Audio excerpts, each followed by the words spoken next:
And welcome to another episode of the African Five-a-Side podcast. We're continuing to preview the African national teams ahead of the 2023 African Cup of Nations. And today I have with me a very good friend of mine, a Tunisian colleague, Arafat Hamrouni, who works for Foot24.tn. He's a journalist that I've met at African Cup of Nations before and that I know knows a lot about the Tunisian national team. So I'm very, very happy to have him with me.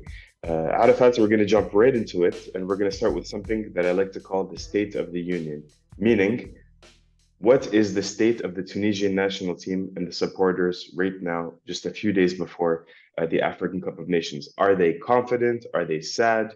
And how has the last 6 months to 1 year been in terms of results? Okay, so Mayor, first of all, I'm so happy being here with you. We used to have lots of chats and talks, but it's the first, let's see, the first recorded chat. We talked a lot about the Tunisian national team. So now, actually, the supporters are divided between confident supporters and pessimist supporters because we've been waiting for this Afcon.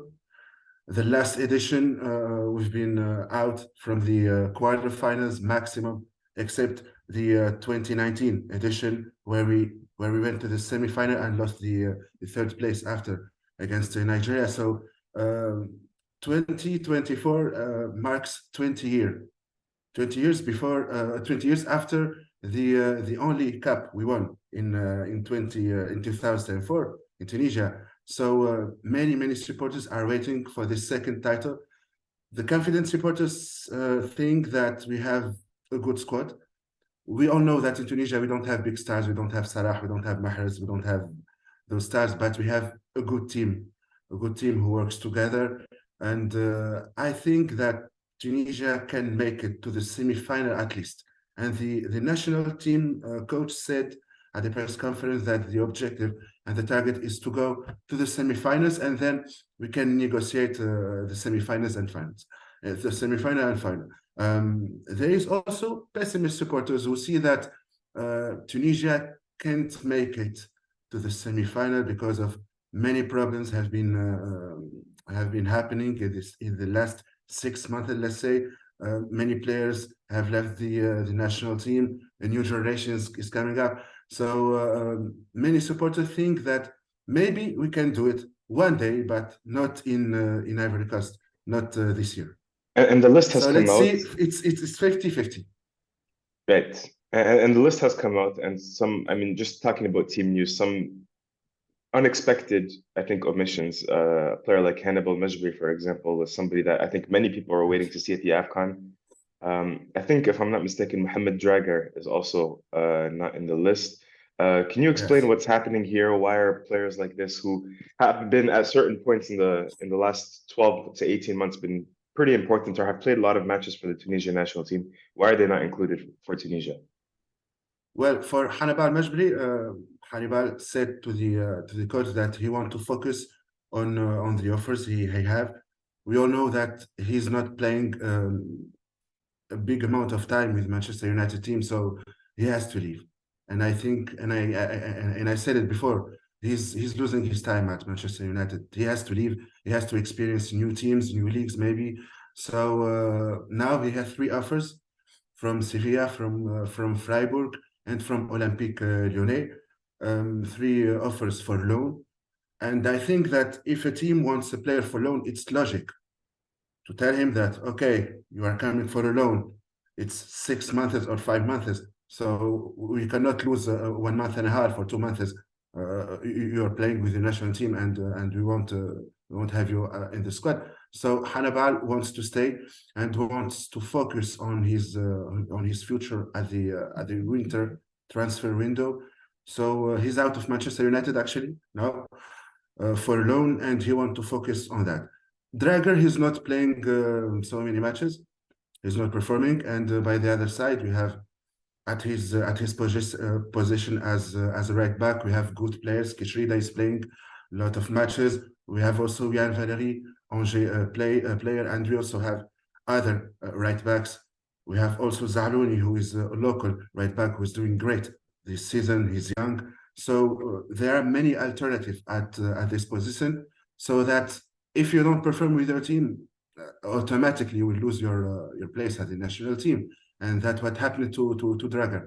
Also, there's Elias Saad, who plays in San Pauli in the second division in Germany. So the player before, he refused the national team. He refused to come at the last matches. So as a decision of the federation board, he were excluded from the national team for this Afcon. So these are the three names who are kind of polemic a little bit.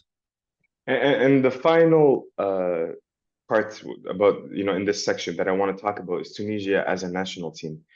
When I talk to other colleagues on the continent, I mean, we look at some of the countries, we look at South Africa and the amount of, their economy, the population. We look at Egypt and their economy, the population, even your neighbors, countries or North African countries like Yes. Morocco, Algeria.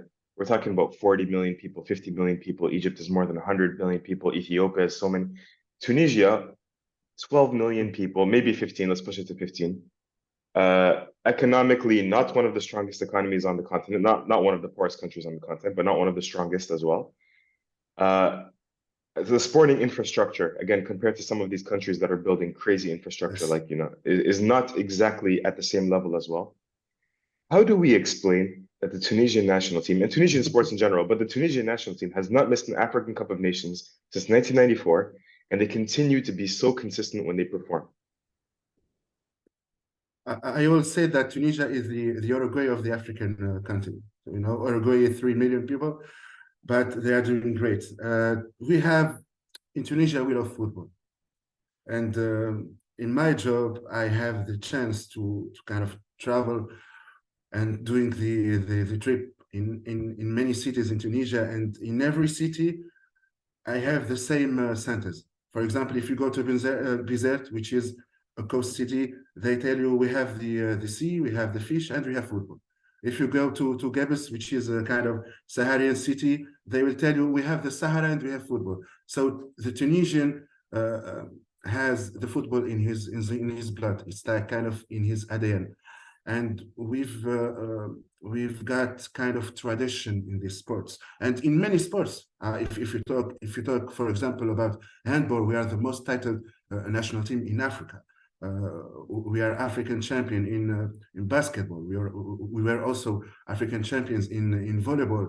We have the first ranked in taekwondo. We have Onjebe, who is a sixth in the world in tennis. So we have the tradition of sports, of many sports, not only football, but as football is the sport, is the most popular sport here in Tunisia. So we have a kind of good and big base of players. If you go to the streets in many cities in Tunisia, you will find kids playing football. Very good.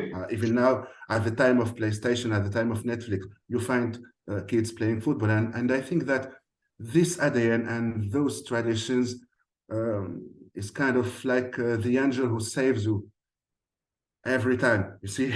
So every time we are saying that Tunisia has not a good team, we have not good infrastructure, we have not good stadiums.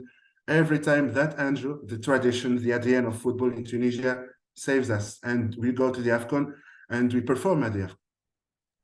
It's absolutely fascinating. I remember one time I went to Tbarka, a small coastal city, for vacation. It was mostly in a hotel resort. But one time I left and I saw a cage and people were playing football, young kids. I was young at the time. I was maybe 15, 16, but I've never seen such technical street football in my life until this day. I Yes, think maybe they may have been professional or semi-professional or something like that, but they were maybe. the highest level amateur football I've seen. But let's move And on quickly. Yeah, excuse me, I tell you something. Libya also has had the same traditions, very, very good. Yes, but yes. yes, they are technically great and even better than us. But maybe other circumstances, other parameters, let's say, have kind of limited their participation at the African competitions in general. Very good. Okay, so let's move on to the next section I like to call touchline tactics. We're going to take a look at the tactics and the profile of the coach. The coach is Jalal Kadri. Before him, we Yes. had Munder Kbeir. He was Munder Kbeir's assistant coach. Before exactly. that, we had some, Nabil Ma'loul, but before that, we had some European coaches who, with a lot of experience, Alain Giras, Henrik Yes. Kasperzak. Let's talk about Jalal Kadri. Um, First of all, can you explain like where he came from? Does he have like a big coaching CV? And number two, what are Tunisians' opinions of him? And number three, does he have specific tactics that he likes to use, or does he have a coaching style? Okay, so Jalal Kadri was a kind of surprise to the Tunisians because at the last edition of the African national team, we all remember the COVID issue. So Jalal Kadri was the assistant of Mondir Kbair. Mondir Kbair, who has a good CV. He trained at Club Africa, Esperance, Étoile du Sahel. These are big teams in Tunisia, very kind of top four of Tunisia. But Jalal Kadri, in his CV, has not trained big teams. So maybe the biggest team who has trained is Stade Tunisien, which is a mid-table team. And he wasn't a great player. He wasn't a legend in football in Tunisia. So he was there as assistant. He was doing his job. And the supporters and the Tunisians were complaining about the tactics of Jalal Qadri, of Mondir Kbair. And then came the COVID. Mondir Kbair caught the COVID, and he couldn't assist to the Nigeria match, I think. Yes, Nigeria match. And there was Jalal Qadri, and he changed the tactics, and we won the match. And we only remember Nigeria at the last edition of the Afcon. They were Yeah. big In the team. group stages, everybody was expecting them to go very Yes, far after their performance. Yeah. exactly. Everyone was expecting Nigeria to go so far at this competition. So we won against Nigeria and sent them. Okay, everyone thinks that Jalal Qadri maybe can be the right man at the right place. So, nowadays, Meher, you don't need to have a big CV to train even a national team. We've seen this in many, many national teams, big national teams. Southgate is the national coach of England, you see, and many examples. So Jalal Qadri has not have a big CV, but he had the chance to train the national team. And every time the supporters saying, it's time to leave and stuff, up, he wins matches and he qualifies with the national team. And here we're talking about the angel who save us every time. So this angel is also saving Jalal Qadri every time. Jalal Kadri is kind of defensive coach. So, and I think that the strength of this national team is defense. We don't concede many goals, and the times when we tried to play offensive way, we lost by huge scores. We lost 5 against Brazil, we lost 4 against South Korea, and 2 against Japan. So I think that Jalal Qadri learned that Tunisia is made for defense. We're made for defense. We have to keep our net clean, and then maybe we can go and score that goal or maybe 2 goals with Msakni, with Ashuri, with kind of technical players who are at the attacking line. So Jalal Qadri is defensive coach, and he has to save this tradition for Tunisian team. Many Tunisians are against this coach for many reasons. In Tunisia, we say that Tunisians they don't shine on the local coaches, and that's true. When you're a local coach, you have a double pressure than the other coach who's coming from France or Italy or whatever. So let's see what we can do at this Afcon, and then we will see if Jalal Qadri stays or not. We all know that if we fail this African Cup, Jalal Qadri will leave, and we all know with the issues of the federation now, the president of the Tunisian Federation of Football is actually in jail. So we are expecting to see maybe a new president in the next few months, and new president and new executive committee brings generally with him a new coach. So let's wait and see. Jalal Qadri has not have a good CV, a big CV, but every time we are saying that he has to leave, he wins matches, he qualifies. We don't know how. We really don't know how. Against Mali, for example, at the World Cup, we qualified for an own goal. So you see, it was 1-0 and 0-0. So let's see if the Angel saves Jalal Kadri in this African Cup or not. We are waiting. Huh? And now we're going to move from the touchline. That was very informative, thank you. But from the touchline tactics to the probable 11. I know Jalal Kadri, if I'm not mistaken, has used a few different formations. Do you think there's Yes. one specific formation that he's going to use? And it seems like Tunisia uses, not just 11 players, maybe, 14, 15 players. But if you More, can yes. pick maybe 11, approximately, of the probable 11, how do you think Yes. Tunisia will play, for example, in their first match?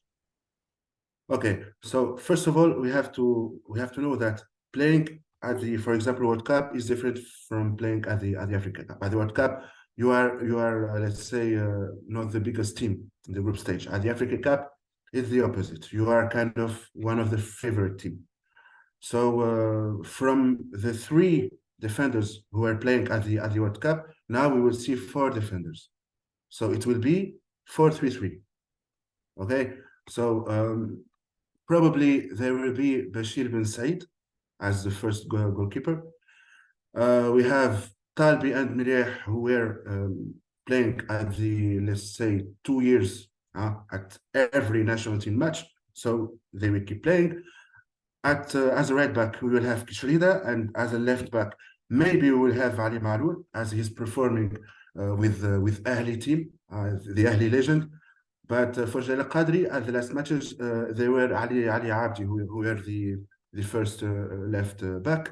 So at the midfield, we have for sure we have the duo, the Bundesliga duo, Elias Skhiri and Issa Al and in front of them as 10, maybe we'll see Hamza Al-Fi'a who is performing very well at the Serie A with Lecce.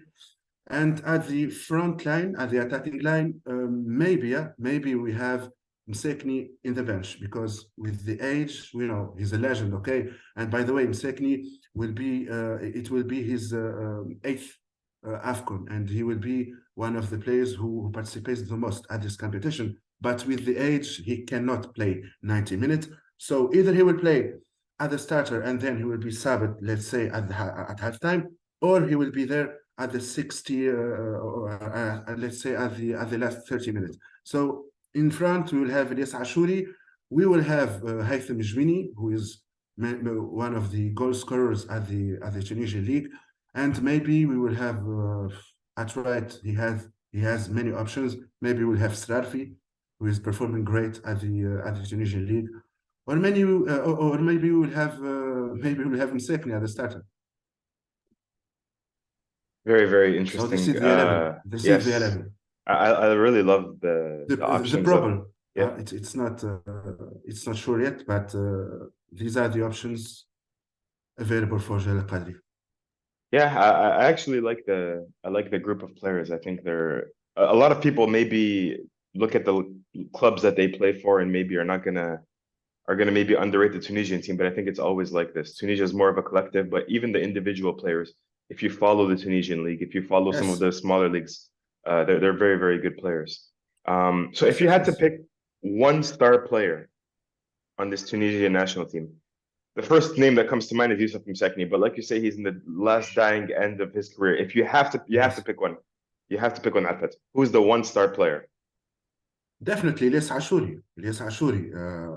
He plays with Copenhagen in Denmark, and by the way, he's one of the best five dribblers at the UEFA Champions League this season. After Kvaratskhelia, after Mbappe, and after Rafa Leao and another player. So he is kind of the technical leader of the national team. And Tunisian are expecting have Tunisians have big expectation from this player. Huh? I think that Lies Ashuri will be the star of the Tunisian team in the 5 or 10 even next years. We have big I, hopes in this player. I've only watched him maybe 4 or 5 times, but every time I've watched him, he's been very, very impressive. It's nice to see the Yes. fresh energy that he provides, and technical dribbling is incredible. Is there a chance that we could see Msakni on one wing and Al-Ashuri I know they both usually play on the left wing, but is there a chance, for example, we could see Al-Ashuri on the right wing or no?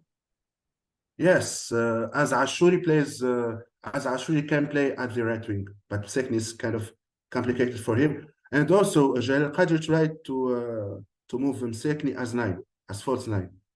So we can try also Ashuri and Msakni as false nine and a right winger, left-footed right winger. So we can see him both. Almost finished. Second last section is a player that, you know, the general public in Africa or the general public internationally does not know, but will emerge at the African Cup of Nations and will impress. Who do you think that can be for Tunisia? If he plays, I think that Rafi can be the revelation. Maybe some of the African supporters know him a little bit, as he was at the national team before, and as he plays with Club Africa in Tunisia, and he's performing at the CAF Confederation Cup. And I think that technically this player is one of the most talented and gifted players at in the last 10 years. He's left-footed, he's brilliant. So if he finds his let's say if he finds his way to play, to express his talent, I think he can be the revelation of the African Cup. Bassem Srafi, remember the name. If he plays, he will be a real danger for the. We were expecting a lot from him when he opponents. moved to OGC Nice in France at a very young age. And then his career seemed to dip, but he's finally at a level now where he's performing consistently again. Personally, I'm so happy when I see him finding the pitch again and playing again, because I believe that this player is really great. He's really talented. Last question. I know you told me it's a prediction. I know you told me that you expect Tunisia. Your prediction is the semifinals. I'm going to ask you the question. It's not my prediction. That's the farthest you think they can go? Is that what it is? That's what Jalal Kadri said. Okay. The objective is to go to the semifinals. Let me ask you the question a little differently. Okay. What would be a good tournament for Tunisia? What would be a bad tournament for Tunisia? If you, like, for example, say the minimum is the quarterfinals is a good tournament for Tunisia, or you understand what would be considered okay in the public opinion? What would be considered bad or a catastrophe in the public opinion? What would be considered okay for the public opinion is going to the final at least.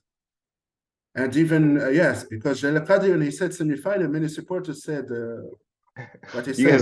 You guys are ambitious. We have to win the title.